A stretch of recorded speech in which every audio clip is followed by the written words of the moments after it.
Paralyzed single mom sat alone on her first date until a CEO's little girl said, "Hi." The rain over Brookhaven Lake came and went in thin silver threads, blurring the glass windows of the cafe by the water. Inside, Clara Vance sat near the window with a cup of chamomile tea that had already gone cold. The handle of her wheelchair gleamed faintly under the soft light, and next to her, an empty chair waited, untouched, expectant. She checked her phone again. 6:48 p.m. He was supposed to be here at 6:30. Her reflection in the screen showed a woman trying her best. Light makeup, hair tied in a soft ponytail, a pink dress that made her look less like the tired single mom who worked from home and more like someone who still believed in hope. She had spent an hour getting ready while her 5-year-old son, Noah, built a tower of toy blocks on the living room floor. "Are you going out, Mommy?" he'd asked, eyes curious. "Just for coffee," she said with a smile, tucking his blanket around him. "Grandma will stay with you, okay? Will he be nice?" "I hope so," she whispered. Now, in the soft hum of the cafe, Clara tried to breathe evenly. She had been paralyzed from the waist down since the accident 3 years ago. A single night that took her mobility, her husband, and most of her confidence all at once. Tonight was her first date since then. The bell above the door jingled. She looked up.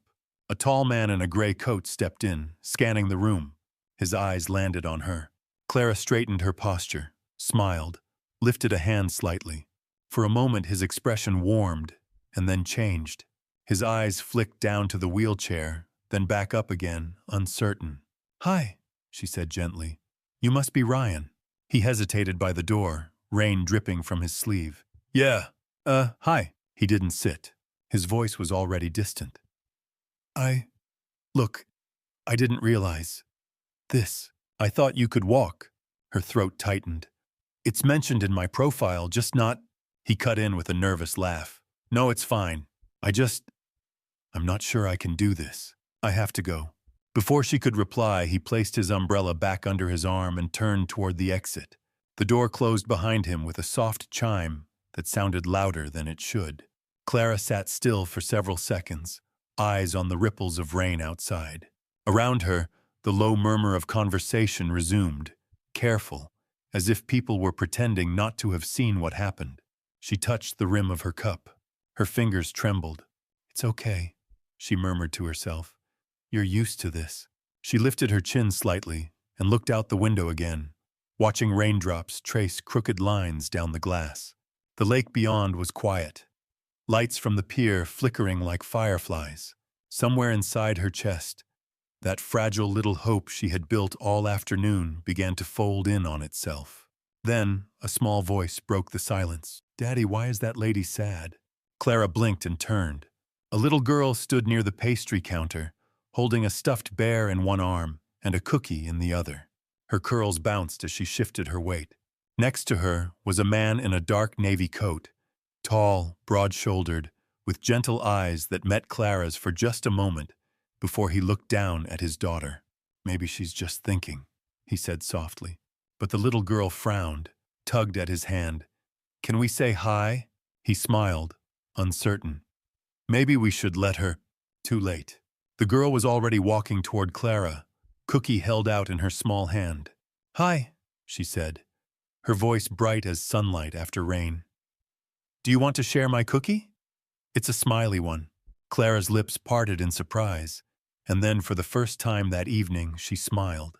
A real smile, quiet but alive. Outside, the rain slowed to a stop, and somewhere in the stillness, something inside her began to thaw. For a moment, Clara didn't know what to say. The little girl stood right beside her table now, holding out a half-eaten cookie with a big sugar smile drawn in yellow icing. Her tiny fingers were sticky, her face open and warm in a way only children could be. Clara blinked, surprised into stillness, and then her lips curved. "That's a very nice cookie," she said softly. "Did you make it?" The girl shook her head, curls bouncing. "No, the lady at the counter gave it to me because I said her hair looks like caramel." She laughed. Behind her, the man from before approached, tall, calm, and just a little flustered. His dark coat was still damp at the shoulders from the rain, and a lock of brown hair had fallen over his forehead. "I'm so sorry," he said, his voice low and even. "She doesn't always have the best sense of boundaries." Clara smiled politely. "It's all right. She's sweet." The man exhaled a small laugh, part apology, part relief. "I'm Ethan Hale," he said, offering a hand. "And this is my daughter, Lily. We were just getting dessert before heading home." Clara hesitated a second, then extended her own hand. Clara Vance." Lily tugged at her father's sleeve. "Daddy, can we sit with her? She looks lonely." "Lily," Ethan started, "maybe she—" But Clara's smile came first, light and real this time. "You can sit if you'd like. I could use the company." "Yay!" Lily hopped into the empty chair across from her, legs swinging above the floor. She placed her cookie carefully on a napkin and opened her small pink backpack, pulling out a folded sheet of glittery stickers. "These are my sparkle stars. Do you want one?" "You look like a sparkle person." Clara laughed quietly, an involuntary sound that startled even herself. "A sparkle person? I've never been called that before." "It means nice," Lily explained seriously. She peeled off a shiny gold star and leaned across the table. "Hold out your hand." Clara did. Lily pressed the sticker to the back of her hand with great ceremony, then showed her own. "Now we match." Ethan, watching the two of them, softened. There was something about the way Clara's shoulders had relaxed, how her eyes now carried warmth instead of that hollow hurt he'd seen a moment earlier. "I think you've made her day, Lily," he said quietly. "No," Lily said without looking up. "She made mine." Clara felt her throat tighten, and she had to blink fast to keep her vision clear. For a while, they just sat there, the three of them, sharing small talk and sips of hot chocolate. Lily crumbled pieces of her cookie and fed them to her bear, declaring that the bear's name was Captain Sugar. Ethan tried not to laugh, and Clara found herself doing the same. When the conversation paused, Ethan glanced toward the window. "It's really coming down again," he said. "Do you need help getting to your car later?" Clara shook her head gently. "No, thank you. I've got it. The ramp's just outside." "All right," he said, respectful, not insistent. Lily reached into her backpack again, pulling out a small drawing, a stick figure family under a rainbow. "This is me and Daddy and Mommy," she said matter-of-factly. "But Mommy lives in heaven now." Ethan's eyes flickered down. "That's right, sweetheart." Clara hesitated, unsure how to respond. But Lily looked up at her and smiled. "Daddy says when kind people smile at us, Mommy smiles from the clouds too. So maybe she's smiling right now." The words hit something deep inside Clara, something fragile and untouched. Her lips trembled, and she pressed her palm gently over the gold star on her hand. "I think she's smiling a lot," Clara whispered. Lily grinned. "See, Daddy? I told you nice people sparkle." Ethan chuckled softly. "You're right, kiddo." He turned to Clara. "She tends to be right about most things." The three of them sat there as the rain softened outside, the cafe lights flickering across the window pane. For the first time in a long time, Clara didn't feel like the woman people looked away from. When Lily offered the last piece of her cookie, Clara broke it in half and handed it back. "Now we both win," she said. "Then you have to come again," Lily replied, serious. "We can have 2 smiley cookies next time." Clara smiled, warm and certain this time. "I think I'd like that." Outside, the clouds began to part, and the glow of the street lamps touched the lake like quiet gold, just enough to make the world, for that one small moment, feel new again. The next morning, Clara woke to soft light filtering through the curtains and the sound of her son's voice. "Mommy, look, the tower didn't fall last night." Noah stood proudly beside the stack of blocks he had built before bed, his hair a sleepy mess of curls. Clara smiled, easing herself into her wheelchair. "That's because you made it strong," she said. He grinned and hurried to hug her legs. "Can we have pancakes today?" "Pancakes it is," she said, brushing his hair from his forehead.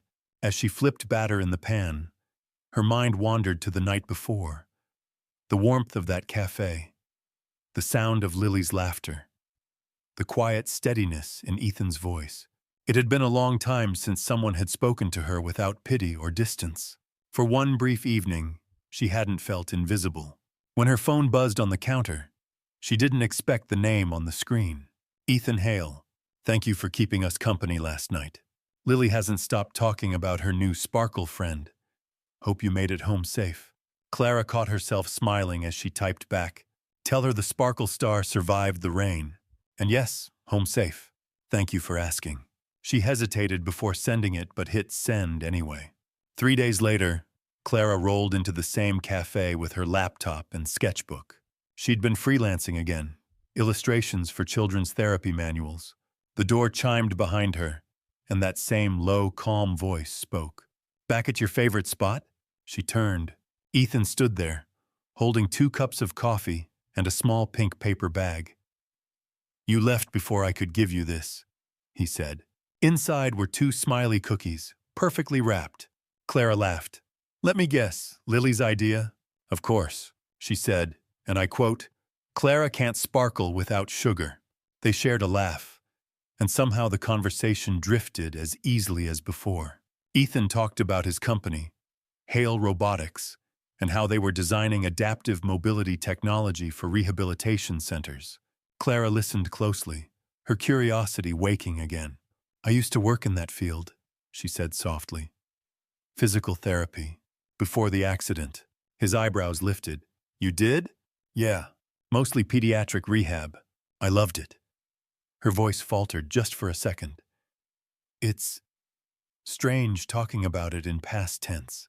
Ethan nodded, not pushing, not asking for details. Maybe it doesn't have to stay in the past, he said simply. Clara looked at him, a little startled by the sincerity in his tone. Most people avoided saying anything that deep. He wasn't trying to fix her. He was just there. A waitress passed, setting 2 mugs down. Steam curled upward between them. Clara lifted hers carefully, her hands still unsteady sometimes. And Ethan, without a word, rotated her cup so the handle faced the right way. Thank you, she said quietly. He smiled. Small things make big differences. That's something my engineers forget. They both chuckled. For a few minutes, they just sat together, watching the rain slide down the glass again. Then, with perfect timing, a voice broke the quiet. Daddy! Lily dashed in from outside, her raincoat half-zipped, holding a folded drawing in one hand and her bear in the other. You forgot my picture in the car! Ethan caught her in a hug, his composure dissolving instantly into laughter. I did, didn't I? Lily turned to Clara and spread out her drawing on the table. 3 figures, one tall, one in a pink dress, one small with curly hair, stood under a sky full of bubbles. It's us, Lily announced proudly. You, Daddy, and me, and the bubbles are smiles. Clara blinked, touched. It's beautiful, Lily. Ethan smiled down at his daughter. You've got talent, kiddo. Lily grinned, then leaned closer to Clara and whispered, Daddy never laughs like that when it's just me. Ethan overheard and rolled his eyes playfully. That's because you make me laugh too much. Clara laughed, a real, effortless laugh that startled even her. For a heartbeat, everything felt lighter. That night, after Noah had fallen asleep, Clara sat at her desk finishing a sketch for work.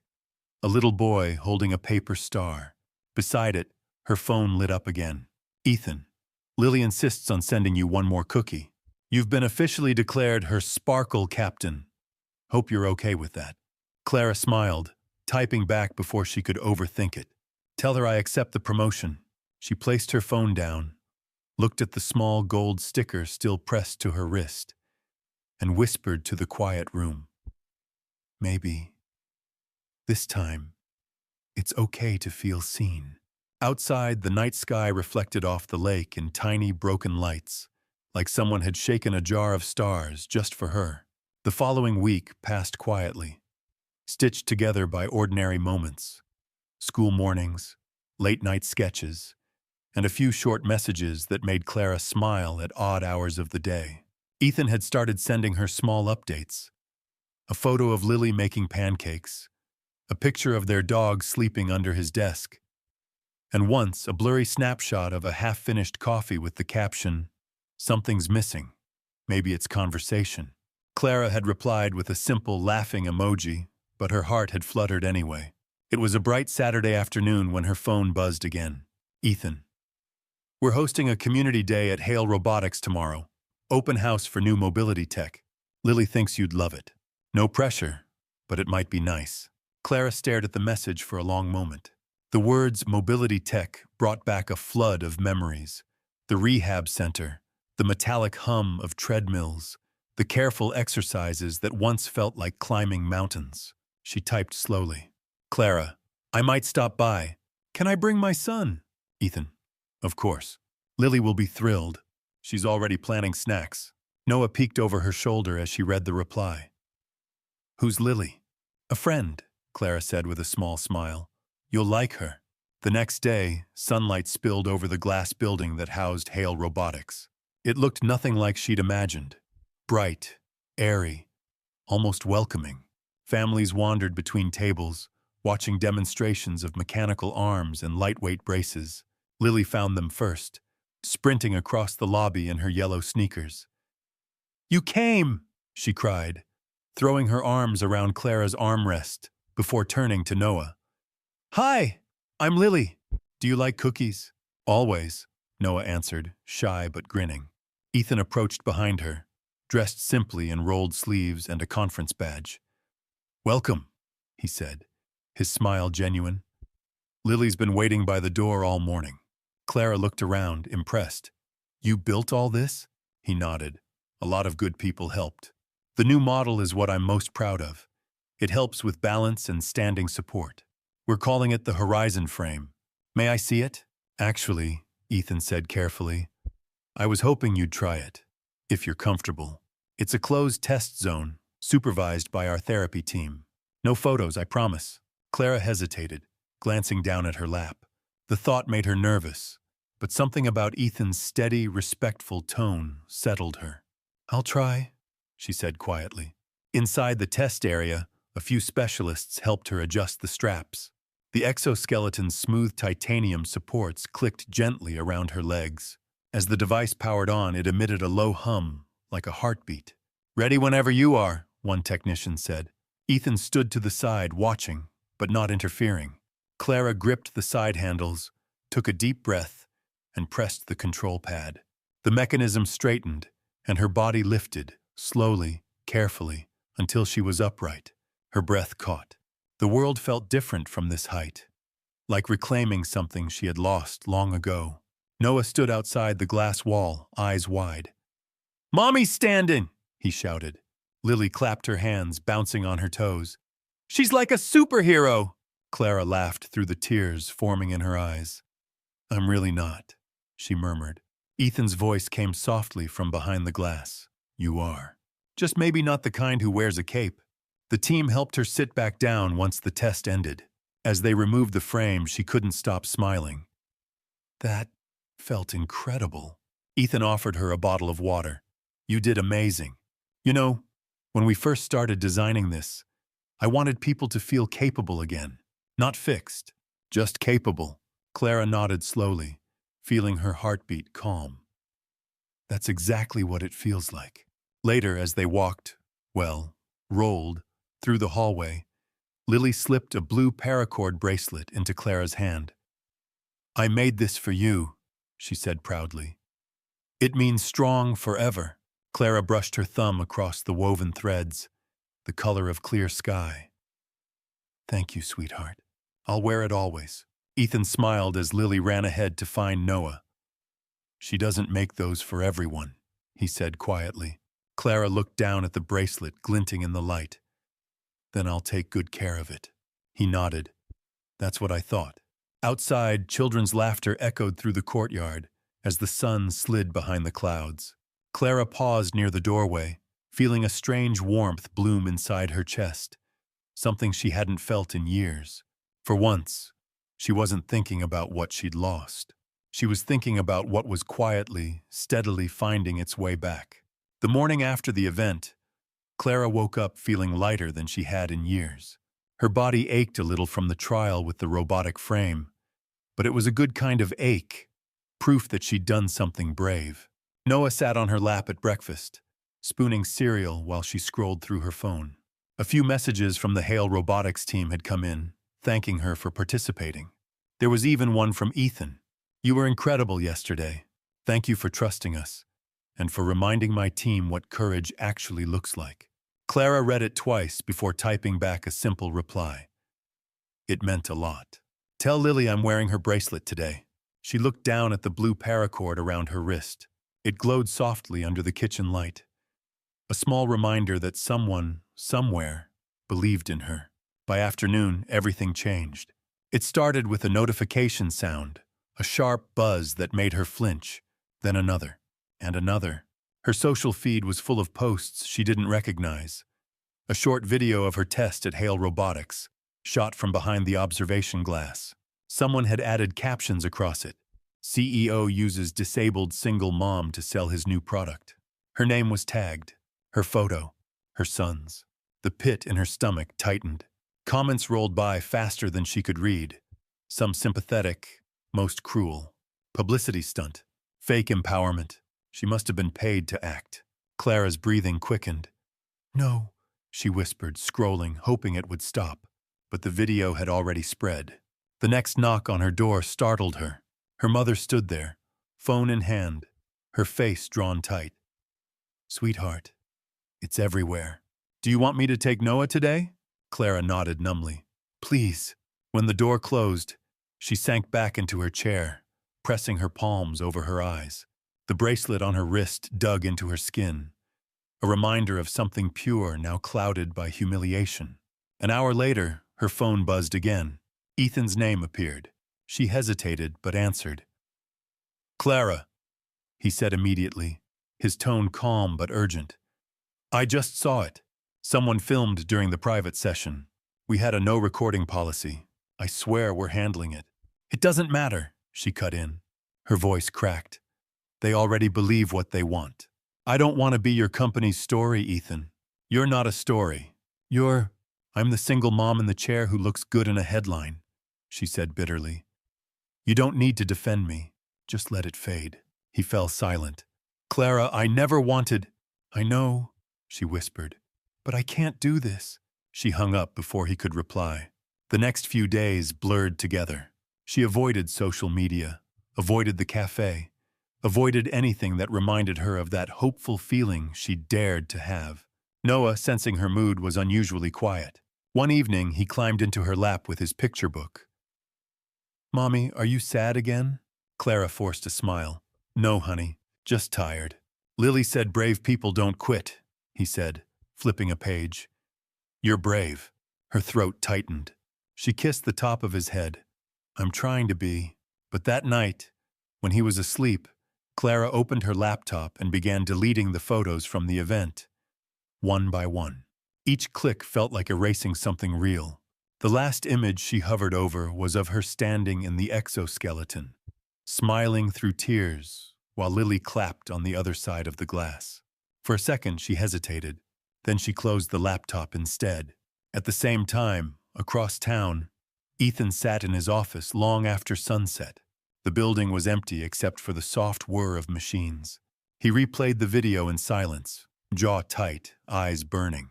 Lily had fallen asleep on the couch nearby, clutching her stuffed bear.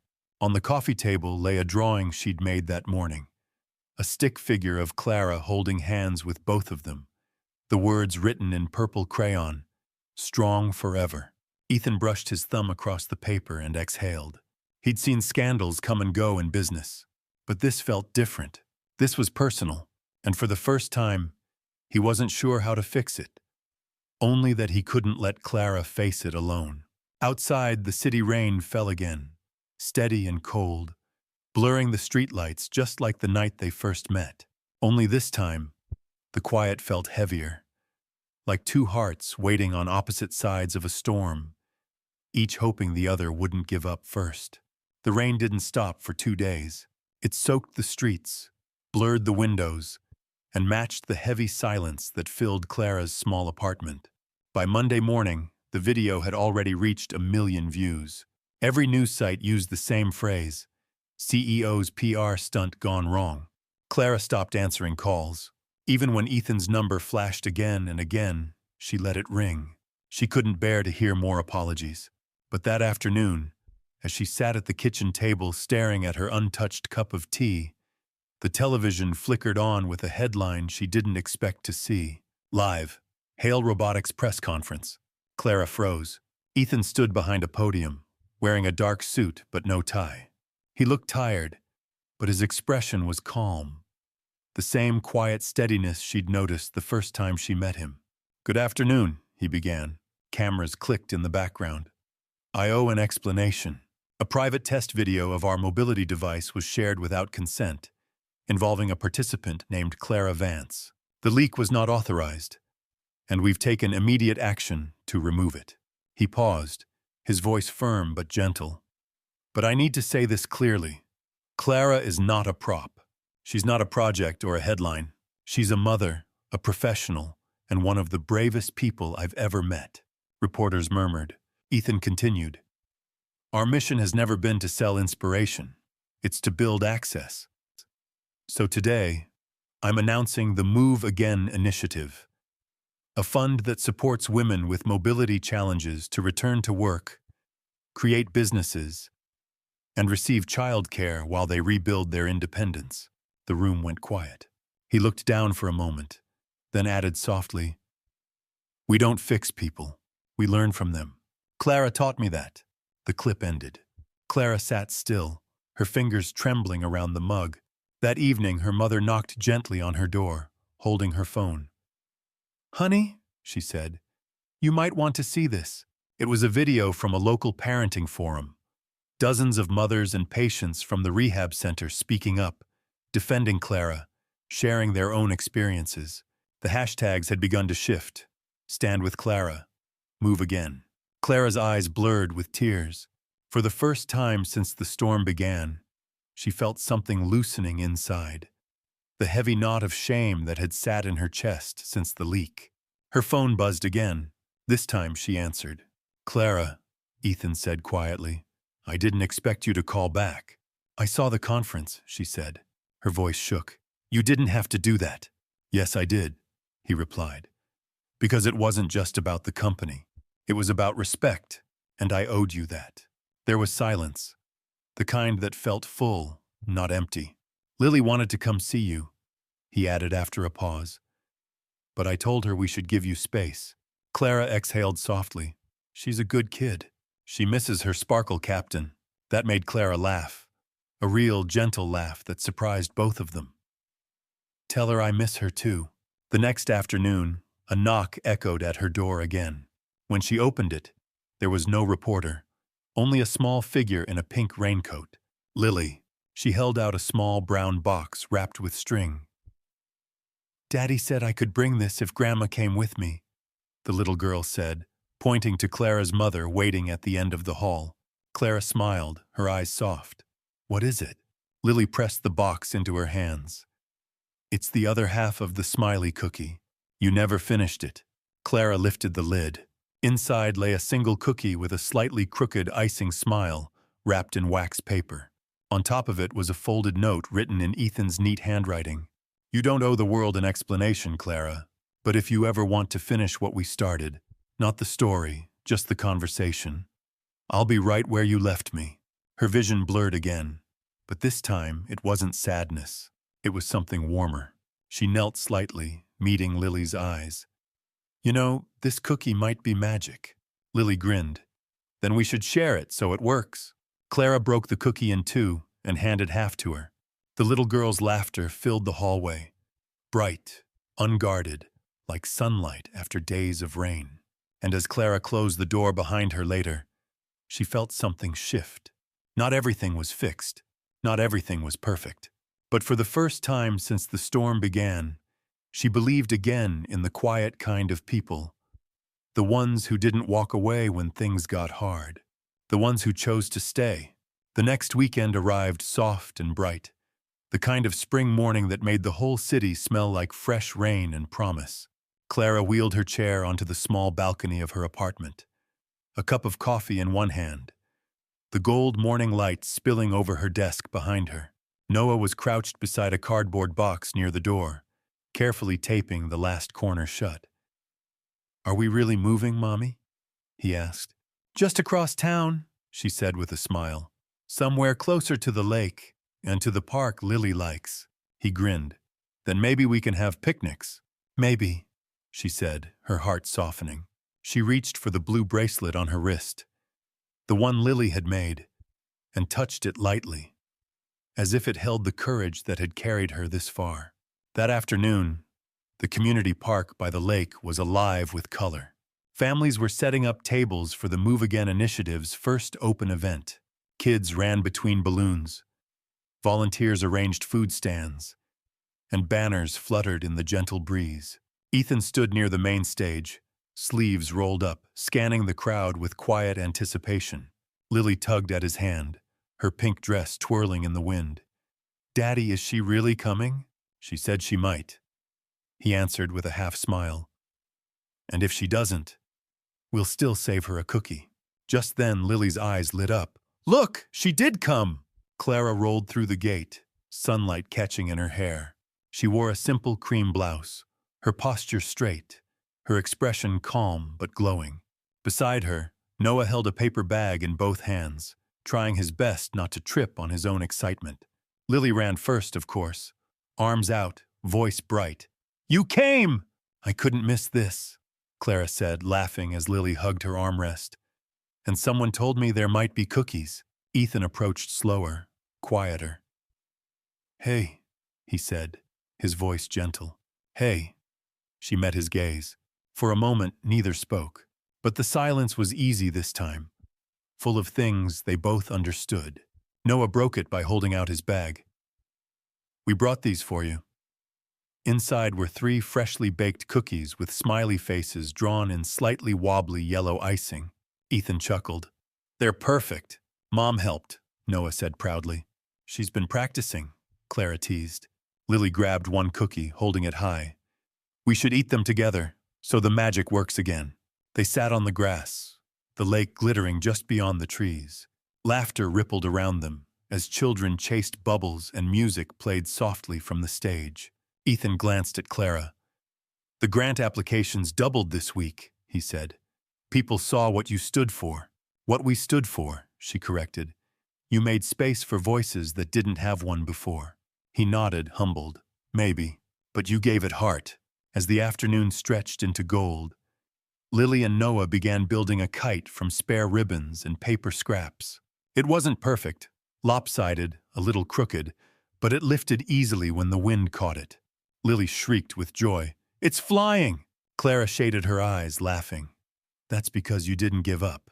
Ethan crouched beside her, watching the kite sway above them. "You know," he said quietly, "when I saw you stand for the first time in that frame, I thought it was just a moment of courage, but I was wrong." "Oh?" she asked, smiling. "It wasn't just courage," he said. "It was hope, and I think you gave some of that back to me." Clara looked at him, her eyes soft. "Then I guess we both stood up for something." He nodded, and for a heartbeat, neither of them looked away. Later, when the event wound down, the 4 of them sat on a park bench sharing the last cookie, broken neatly into 4 pieces. Lily leaned against Clara's shoulder, half asleep. Noah rested his head on his mother's lap, sticky crumbs on his fingers. The sun dipped low, turning the water to glass. Ethan spoke quietly, his voice almost a whisper. "You know, I never wanted to rescue anyone." Clara smiled faintly. "Good," she said, "because I didn't need saving." He turned to her, meeting her eyes. "No, you just needed someone to stay." She reached out, resting her hand on his. "And you did." A small breeze lifted through the park, carrying the kite higher above the lake. Lily stirred and murmured sleepily, "Now we're all smiling, like the cookies." Clara laughed softly, brushing a strand of hair from the girl's forehead.